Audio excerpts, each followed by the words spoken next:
Chers amis auditeurs, auditrices, Fred, bonjour. Bonjour. Voilà, nous sommes toujours en train de parler d'un sujet capital dans l'Écriture, c'est le sujet du salut, le thème du salut.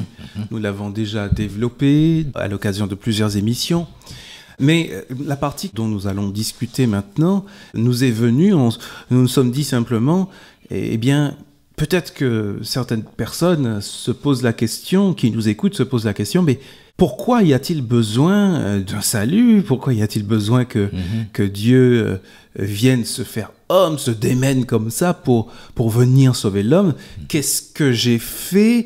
Pourquoi est-ce que le Christ est mort à ma place? Suis-je un si grand criminel pour que Dieu meure pour moi, pour que je sois la cause de la mort de Dieu? C'est quand même énorme.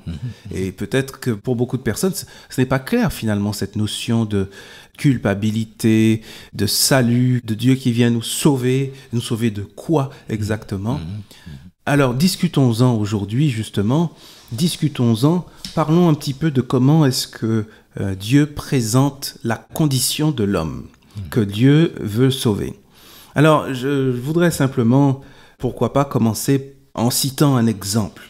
L'exemple de ces deux jeunes âgés de 21 ans qui ont été tués le 28 septembre 2012 à Échirolles, une petite ville près de Grenoble, suite à une banale dispute. Apparemment, tout est parti, entre guillemets, d'un mauvais regard entre le petit frère de Kevin, l'une des deux victimes, et un autre adolescent à la sortie du lycée, qui débouche plus tard sur une rixe mortelle. Terrible. Le vendredi soir, donc, une première dispute éclate, d'abord dans le quartier de la Villeneuve, donc, entre Grenoble et Échirolles, et l'un des agresseurs est contraint de s'excuser. Et puis, visiblement, vraisemblablement, il ne l'aurait pas supporté, et cela a déclenché une expédition punitive des représailles.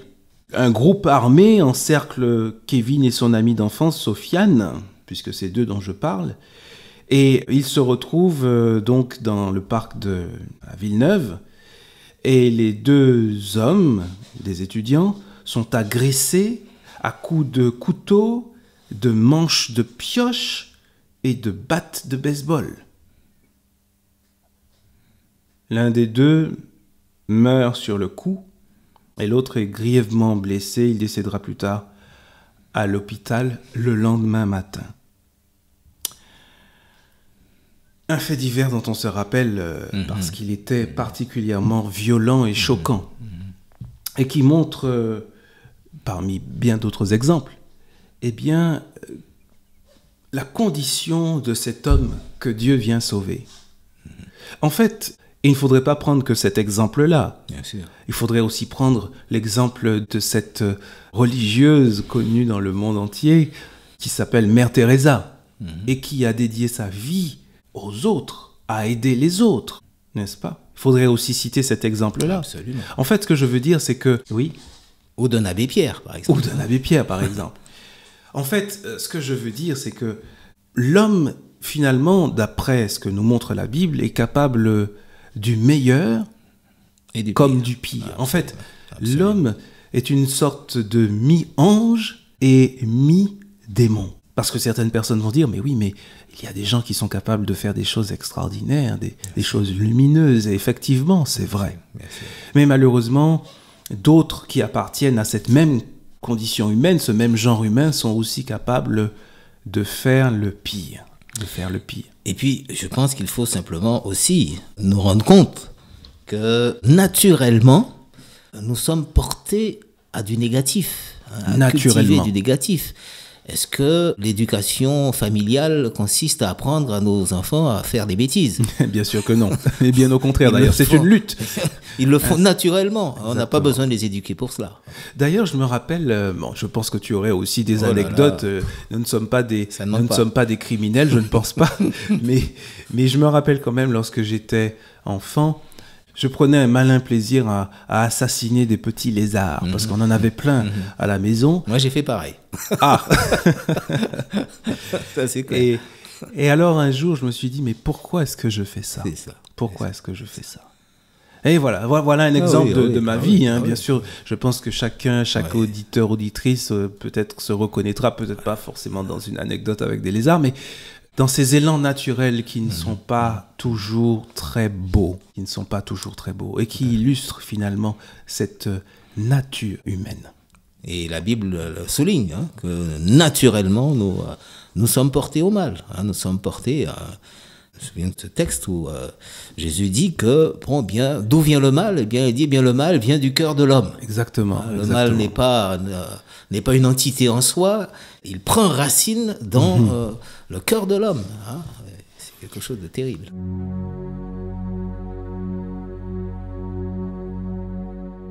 Eh bien, chères auditrices, chers auditeurs, si vous vous reconnaissez dans ce que nous avons évoqué là, si vous reconnaissez en effet que l'homme n'est pas qu'un ange, eh bien, sachez que la Bible présente ces anomalies, ces élans sombres de la nature humaine en utilisant un mot simple qui s'appelle le péché.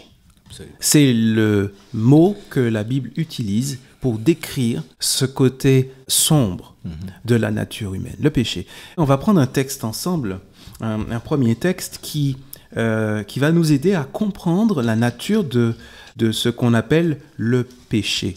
Je pense qu'au cours de nos émissions précédentes, nous avons dû déjà prendre ce texte, mais il fait bon peut-être y revenir. Livre du prophète Ésaïe, chapitre 59, versets 1 et 2. Livre du prophète Ésaïe, chapitre 59, versets 1 et 2.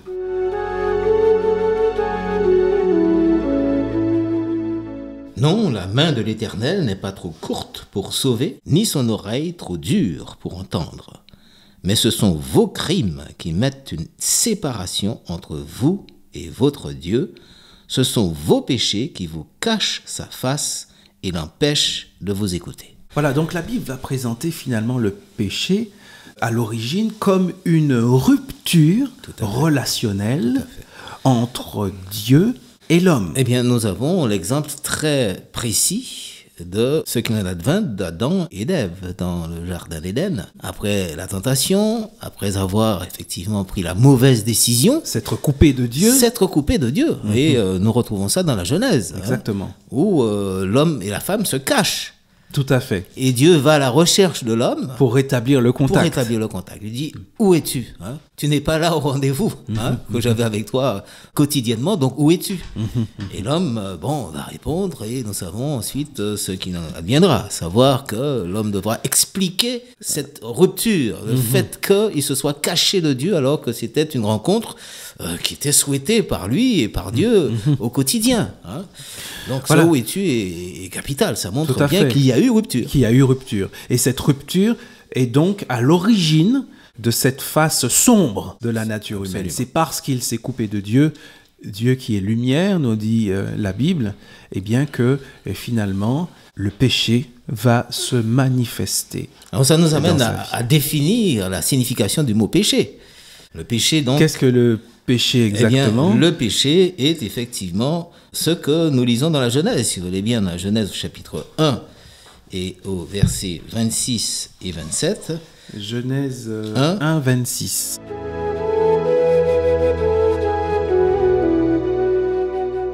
Dieu dit, faisons les humains à notre image, selon notre ressemblance, pour qu'ils dominent sur les poissons de la mer, sur les oiseaux du ciel, sur le bétail, sur toute la terre, et sur toutes les bestioles qui fourmillent sur la terre. Bon, Dieu crée l'homme à son image, donc capable maintenant de devenir son vis-à-vis. Et Dieu le crée en lui donnant déjà une orientation, en lui disant, voici comment nous collaborons. Tu vas dominer, c'est-à-dire que tu vas maîtriser, tu es responsable de cette belle nature dans laquelle tu viens de prendre naissance. Donc tu domineras, donc tu contrôleras tout cela. Et puis, donc, c'est bien un but, en quelque sorte, c'est un cahier des charges qui lui fixe, là. Et puis alors, effectivement, qu'est-ce que nous remarquons? Que à cause du péché, Et il faut lire les conséquences. L'homme ne maîtrise plus cette nature sur laquelle il devrait effectivement maîtriser, qu'il devrait diriger et gérer convenablement. Donc, le péché est effectivement, comme définition, manquer le but. C'est-à-dire passer à côté du but, ne pas atteindre l'objectif. Passer à côté du plan initial. Exactement. C'est ça. Voilà. Donc, manquer le but, c'est bien péché. Donc, l'homme a manqué le but et nous aurons l'occasion d'en reparler encore parce que le temps est venu de nous quitter. Oui. Mais alors là, il faut qu'on y revienne. Voilà, nous y reviendrons. Eh bien, chers amis auditrices, auditeurs, nous vous donnons rendez-vous à une prochaine fois pour continuer cette réflexion. À bientôt, donc. Au revoir.